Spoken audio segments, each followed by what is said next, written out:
और हरियाणा में भाजपा की जीत के बाद अब बैठकों का दौर शुरू हो गया है। आज चुनाव प्रभारी धर्मेंद्र प्रधान के आवास पर दोपहर 12 बजे बैठक बुलाई गई। हरियाणा में अब सरकार के गठन और आगे की रणनीति को लेकर चर्चा हुई।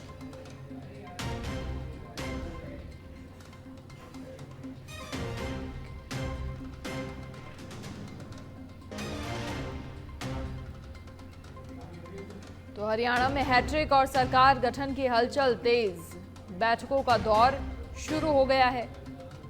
आज चुनाव प्रभारी धर्मेंद्र प्रधान के आवास पर दोपहर 12 बजे बैठक बुलाई गई है और अब सरकार के गठन और आगे की रणनीति को लेकर चर्चा होगी। तो जिस तरीके से तमाम बड़े नेताओं ने, दिग्गजों ने हरियाणा के चुनाव प्रचार में भी दमखम दिखाया, जोर शोर से प्रचार किया, उसका नतीजा हरियाणा में जीत की हैट्रिक। और इसी के साथ क्योंकि जनहित में जो कार्य हुए थे, जो प्रदर्शन भाजपा की सरकार कर रहा है, उसके आधार पर जनता ने वोट दिया और अब जीत क्योंकि हो गई है तो अब बैठकों का दौर भी शुरू हो रहा है। सरकार गठन की हलचलें तेज होती हुई दिखाई दे रही हैं। चुनाव प्रभारी धर्मेंद्र प्रधान के आवास पर दोपहर 12 बजे बैठक बुलाई गई है और सरकार के गठन साथ ही आगे की रणनीति को लेकर इस बैठक में चर्चा होगी।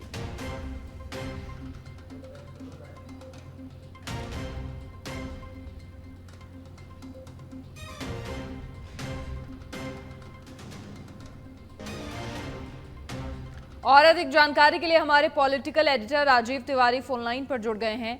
राजीव, क्या कुछ पूरी जानकारी? देखिए, लगातार हम चर्चा कर भी रहे थे, जो जीत हुई है, अच्छी जीत, उसके बाद अब बैठकों का दौर शुरू हो गया है। जो बीजेपी ने निश्चित तौर पर सोचा था और जो लक्ष्य था वो पूरा हुआ है और आज धर्मेंद्र प्रधान के आवास पर दोपहर 12 बजे बैठक भी बुलाई गई है। क्या जानकारी? बिल्कुल, देखिए, हरियाणा को लेकर के आज दिल्ली में बड़ी बैठक है और चुनाव प्रभारी धर्मेंद्र प्रधान के आवास पर यह बैठक है। दोपहर 12 बजे बैठक शुरू हो जाएगी।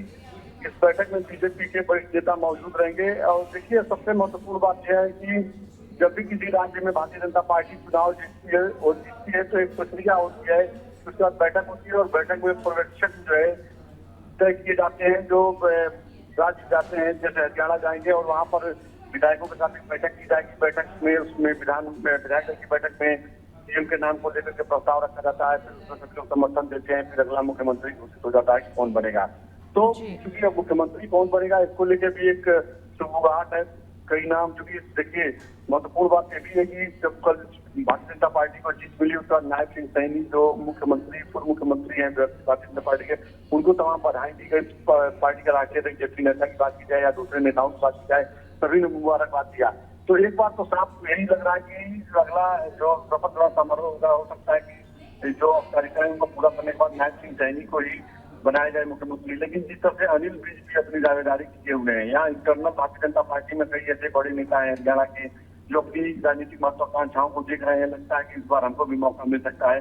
तो क्योंकि सभी लोग अपने अपने हिसाब से सपने देखते हैं, अपने हिसाब से अपनी महत्वाकांक्षाओं को पूरा करने के लिए रोड मैप तैयार करते हैं।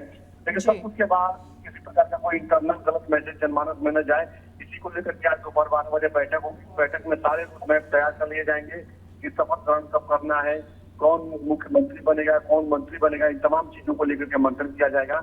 उसके बाद जो औपचारिकताएं होती है, पर्यवेक्षक जाएंगे और विधायकों के साथ बैठक करेंगे, बातचीत करेंगे, उन चीजों को लेकर चर्चा की जाएगी आज बैठक में। जी चलिए, शुक्रिया राजीव तमाम जानकारी साझा करने के लिए आपका। तो हरियाणा में हैट्रिक और अब बैठकों का दौर भी शुरू। आज 12 बजे चुनाव प्रभारी धर्मेंद्र प्रधान के आवास पर बैठक बुलाई गई है।